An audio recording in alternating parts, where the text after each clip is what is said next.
तो जय हिंद दोस्तों, जय हिंद, जय भारत। स्वागत है आप सभी का आपके चैनल द स्टूडेंट्स कॉर्नर पे। जैसा कि स्क्रीन पे आपको दिखाई दे रहा है कि आज हम पढ़ने वाले हैं वर्क एनर्जी एंड मशीन का टॉपिक नंबर 3, जो कि है हमारे पास पावर। हमने वर्क डन कंप्लीट किया, हमने एनर्जी कंप्लीट की, आज हम पढ़ेंगे पावर। और बिल्कुल बेहतरीन सारे कॉन्सेप्ट्स के साथ, सारे कॉन्सेप्चुअल क्लियरिटी के साथ। और ये जो टॉपिक है मशीन, जो कि मशीन नाम से हमें दिया हुआ अपने सिलेबस में, एक्चुअल में क्या होता है कि मशीन के थ्रू हम पावर जनरेशन के क्वेश्चंस इसमें आते हैं। एक्चुअल में ये पावर है, बट इसका मशीन नाम दे रखा है। क्यों? क्योंकि मशीन जो है वो मशीन्स कितना पावर डिलीवर कर रहे हैं, उस टाइप के क्वेश्चंस इस पे बन जाते हैं। एक्चुअल में ये पावर ही है। तो आज हम इसको बढ़िया से पढ़ने वाले हैं। ये हमारा एमपी टेट में जो फिजिक्स का एक चैप्टर था मोशन फोर्स वाला, वो कंप्लीट हो गया। वर्क एनर्जी एंड मशीन वाला आज ये तीसरा लेक्चर उसका, आज इस वीडियो में वो भी आपका कंप्लीट हो जाएगा। तो आप कमेंट सेक्शन में ये जरूर बताइएगा कि आपको ये न्यूज़ जो है वो कैसे लगे। हम आज क्वेश्चंस की भी प्रैक्टिस भी करने वाले हैं। स्टार्ट करते हैं हम आज का लेक्चर। आगे बढ़ने से पहले हम आज का मोटिवेशनल क्योट्स जो है वो देख लेते हैं। Believe in yourself, you are braver than you think, more talented than you know and capable of more than you imagine। भाई खुद में विश्वास रखो, अपने आप पर विश्वास करो, क्योंकि जितना ब्रेव आप खुद को समझते हो आप उससे कहीं ज़्यादा ब्रेव हो। जितना टैलेंटेड आप अपने आप को मानते हो आप उससे कहीं ज़्यादा टैलेंटेड हो। एंड जितना आप सोच सकते हो कि मैं ये कर सकता हूँ, आप उससे कई गुना ज़्यादा करने के कैपेबल हो। So first believe in your self. तो ये था आज का मोटिवेशन। बढ़ते हैं हम आज के वीडियो की तरफ। तो आज का जो टॉपिक है हमारा वो है पावर। भाई पावर को हिंदी में कहते हैं शक्ति। तो एक्चुअल में पावर होता क्या है, देखो हम थोड़ा सा ना इसके मतलब डेफिनेशन को समझेंगे। तो rate of doing work by a body is called its power. मतलब किसी भी बॉडी के काम करने की दर को ही हम उसकी शक्ति कहते हैं। ठीक है।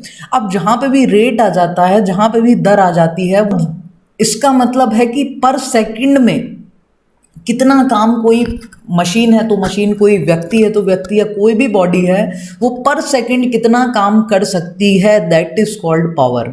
ठीक है। तो rate of doing work by a body is called its power.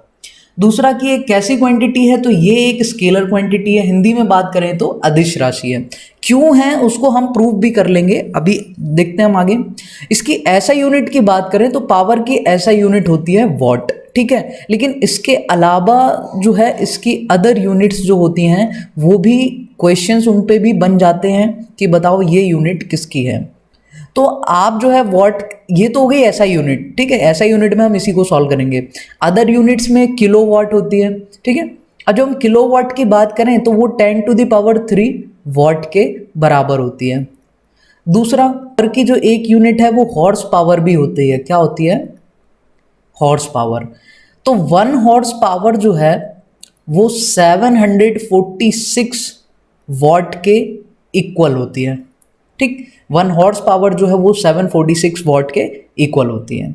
उसके अलावा और क्या की पॉइंट्स हमें याद रखने हैं। हॉर्स पावर की बात करें तो 1 kilowatt is equal to 1.34 horsepower. ये सारी चीज़ें आपको जो है अपनी कॉपी में बढ़िया से नोट कर लेनी है, क्योंकि ये इनसे क्वेश्चंस बहुत बनते हैं। जैसे पहली चीज़ तो वॉट किसकी यूनिट है, बोला हमने पावर की, तो इसकी और यूनिट्स भी आ सकती हैं। किलो वॉट भी इसकी एक यूनिट होती है। तो 1 किलोवाट जो है वो किसके बराबर होती है, तो वो 1000 वॉट के बराबर होता है।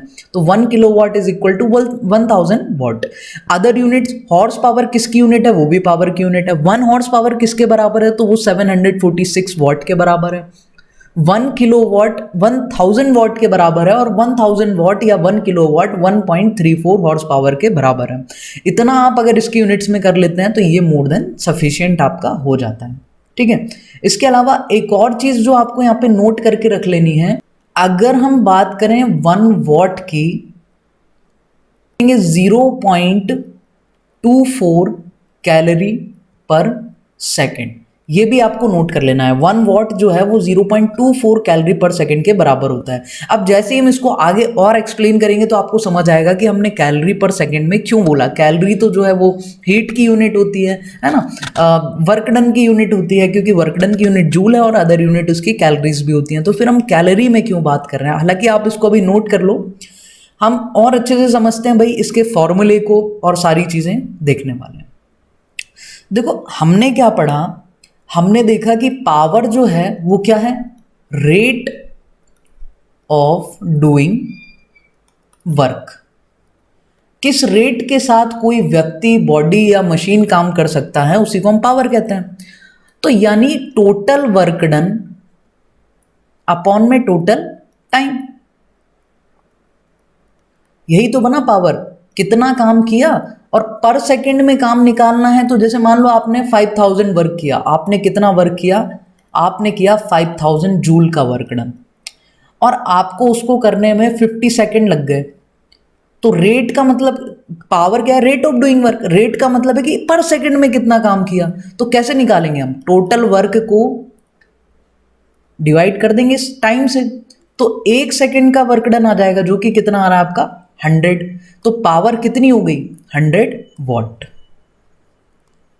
ठीक है, ये अब वर्क अपॉन टाइम है, वर्क की यूनिट जूल भी होती है और जूल के अलावा कैलोरीज भी होती हैं। इसीलिए हमने यहाँ पे एक ये रिलेशन भी पढ़ के रखा कि 1 वॉट जो है वो 0.24 कैलोरी पर सेकेंड होता है। आपको ये अपने नोट्स में एकदम ब्रैकेट में बंद करके रख लेना है। ये सारी चीज़ें जो है वो ऑब्जेक्टिव्स में बहुत काम आएंगी आपको, तो ये सारी चीज़ें आपको ढंग से नोट कर लेनी है, इसकी अदर यूनिट्स।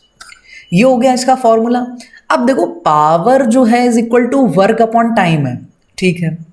तो वर्क को हम फोर्स इनटू डिस्प्लेसमेंट भी तो लिख लेते हैं ना, force vector dot displacement vector, और नीचे क्या आ गया आपके पास टाइम। अब ये बताओ कि डिस्प्लेसमेंट अपॉन टाइम क्या होता है। डिस्प्लेसमेंट अपॉन टाइम तो होती है आपकी वेलोसिटी, यानी power is equal to force vector और वेलोसिटी वेक्टर क्वांटिटी है डॉट वेलोसिटी। ये भी पावर का एक फॉर्मूला होता है, ठीक इसी तरह जिस तरीके से ये पावर है। कुछ नहीं करना, आपने वर्क को फोर्स डिस्प्लेसमेंट लिखा, डिस्प्लेसमेंट अपॉन टाइम वेलोसिटी होती है, वो वेलोसिटी रख दिया। तो ये भी पावर का एक फॉर्मूला है। ठीक है, आपको चीज़ें पसंद आ रही होंगी, लेक्चर समझ में आ रहा होगा और कॉन्सेप्ट की एकदम क्लैरिटी आपको हो रही होगी। अच्छा, यहाँ से एक बात बताओ, power is equal to force dot velocity vector हो गया। दो वेक्टर्स का डॉट प्रोडक्ट जब भी होता है तो कैसी क्वांटिटी आती है, स्केलर क्वांटिटी। इसीलिए पावर क्या है, एक स्केलर क्वांटिटी है। कैसी क्वांटिटी है, स्केलर क्वांटिटी। सारी चीज़ें आपको बहुत ही सुंदर नोट्स अपने बनाने हैं ताकि आप in future Patwari, SSC, railway या फिर किसी भी एग्जाम की तैयारी करते हैं तो ये चैप्टर आपको मोर देन सफिशिएंट रहेगा। आप भले एमपी पुलिस की तैयारी करेंगे, आप एमपीएसआई की तैयारी, आप किसी भी एग्जाम की तैयारी करेंगे तो साइंस में ये चैप्टर जो है वो आपका कंप्लीट रहेगा। ठीक है, तो हमने पावर के बारे में यहाँ पे सब कुछ पढ़ लिया है, आपको सारी चीज़ें नोट कर लेनी है, इतनी ही चीज़ें आपके काम की हैं। ये जितनी भी अदर यूनिट्स पढ़ी हैं और यूनिट्स में जो रिलेशन पढ़ा है हमने, वो सारी चीज़ें आपको ढंग से नोट कर लेनी है और याद रखनी है। अब हम करेंगे क्वेश्चन की प्रैक्टिस। देखो मशीन के क्वेश्चन आते हैं इस टॉपिक से, इसीलिए शायद इसको जो है सिलेबस में एमपी टेट के उसमें मशीन लिख रखा है। तो पहला क्वेश्चन हमारा, which among the following formulas is use to find power. तो पावर फोर्स प्लस वेलोसिटी, ये तो नहीं था। 2 इंटू फोर्स, नहीं ये भी नहीं था। फोर्स अपॉन वेलोसिटी था क्या, नहीं था। देखो पावर हमने अभी निकाला था, power is equal to force dot velocity, तो ये भी नहीं हो पाया। फोर्स इंटू वेलोसिटी, ये वाला फॉर्मूला जो है वो बिल्कुल राइट है आपका, यहाँ पे इंटू आ जाएगा और ये इसका हिंदी में लिखा हुआ है। दूसरी चीज़ ये है कि आपके ये जो लेक्चर्स हैं वो हिंदी इंग्लिश दोनों में ही कवर किए गए हैं। आप किसी भी मीडियम को आप आराम से इसको पढ़ सकते हो। आप लोग कमेंट करके जरूर बताइएगा कि आपको वीडियोज़ कैसे लग रहे हैं, ठीक है, उससे हमें मोटिवेशन मिलेगा। और वीडियो को लाइक और चैनल को सब्सक्राइब तो यार जरूर कीजिएगा। नेक्स्ट क्वेश्चन पे बढ़ते हैं। A man carrying a bag of mass 20 kg climbs up to a height of 10 meter in 50 seconds. तो calculate the power delivered by the him. देखो पावर का फॉर्मूला क्या होता है, वर्क अपॉन में टाइम। टाइम तो है हमारे पास, देखो टाइम हमारे पास कितना है 50 सेकेंड। तो हमें निकालना क्या है, हमें चाहिए वर्क और चाहिए।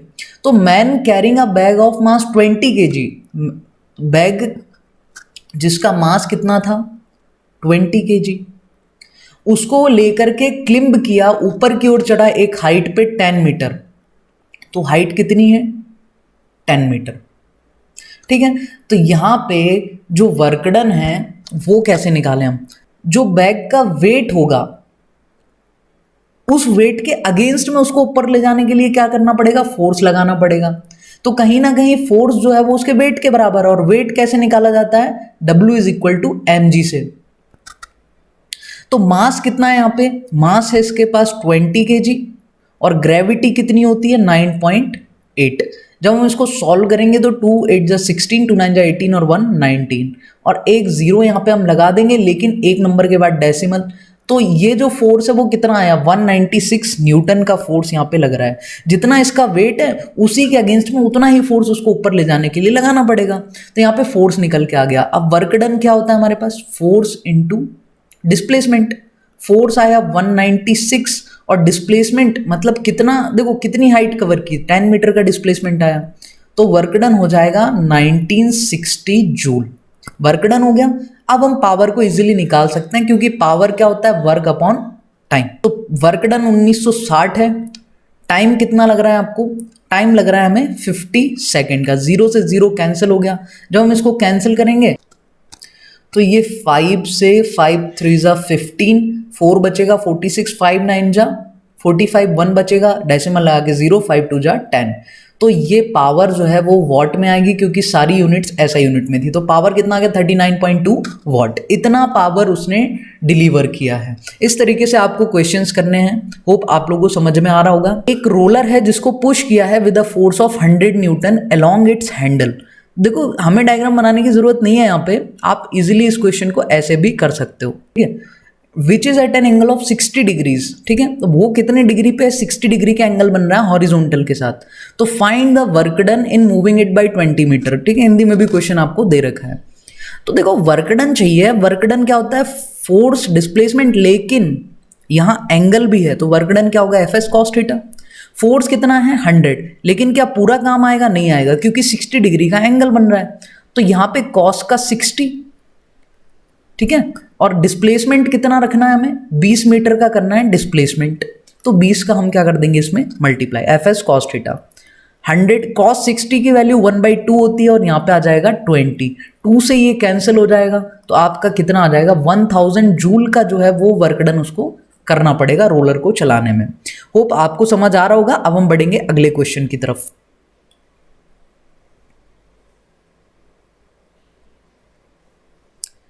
अ machine raised a load of 750 Newton, मतलब फोर्स दे रखा है हमें 750 न्यूटन। आप यहां से भी ध्यान रख सकते हो कि भाई न्यूटन जो है वो फोर्स की यूनिट है।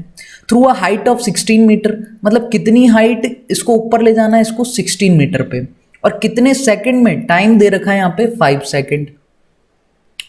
तो कैलकुलेट द पावर। अब पावर क्या होता है, वर्क, टोटल वर्क, और कितने टाइम में किया उससे डिवाइड कर दो। वर्क क्या होता है, फोर्स इनटू डिस्प्लेसमेंट, और नीचे क्या आ जाएगा टाइम। फोर्स कितना हमारे पास 750 न्यूटन, डिस्प्लेसमेंट कितना करना है, देखो 16 मीटर की हाइट पे ऊपर ले जाना है, कितना डिस्प्लेस करना है 16, और टाइम कितना है इन सब के लिए 5 सेकंड। आप 5 से इसको कैंसिल कर लो, 5 1 जा 5, 2 बचेगा 25, 5 5 जा 25 और ये बन गया 150। मल्टीप्लाई करेंगे तो 16 5 जा कितना हो जाएगा 80, 16 पंचे 80 हासिल, 1 16 एकम 16 और 8 कितना हो जाएगा 24, और एक जीरो यहाँ पे लगा देंगे। तो पावर कितना आ गया 2400 वॉट का पावर डिलीवर किया है इस मशीन ने। तो इस तरीके से इन क्वेश्चंस को हमें क्या करना है, सॉल्व। होप आप लोगों को क्वेश्चन जो है वो समझ में आ रहे होंगे। इस तरीके से हमें क्या करना है, क्वेश्चंस को करना है सॉल्व। तो ये हमारा आज का वीडियो यहाँ पे खत्म हो गया। आप क्वेश्चन कहीं से भी उठा के सॉल्व कर सकते हैं। मशीन के क्वेश्चन आते हैं पावर डिलीवर की फॉर्म में ही आते हैं। तो आज हमने ये टॉपिक पावर का भी खत्म किया। इस तरीके से आज हमने ये जो चैप्टर है वो अपनी जो यूनिट थी वर्क एनर्जी एंड मशीन उसको कंप्लीटली कर दिया है खत्म। अब आपकी यूनिट बची है हीट एंड टेम्परेचर। तो अगर आपको वीडियो अच्छे लग रहे हैं, पसंद आ रहा है, तो कमेंट में जरूर बताइएगा। आज का वीडियो करते हैं यहीं पे एंड, फिर मिलेंगे हम अगले वीडियो में। तब तक के लिए take care, goodbye and wish you all the very best.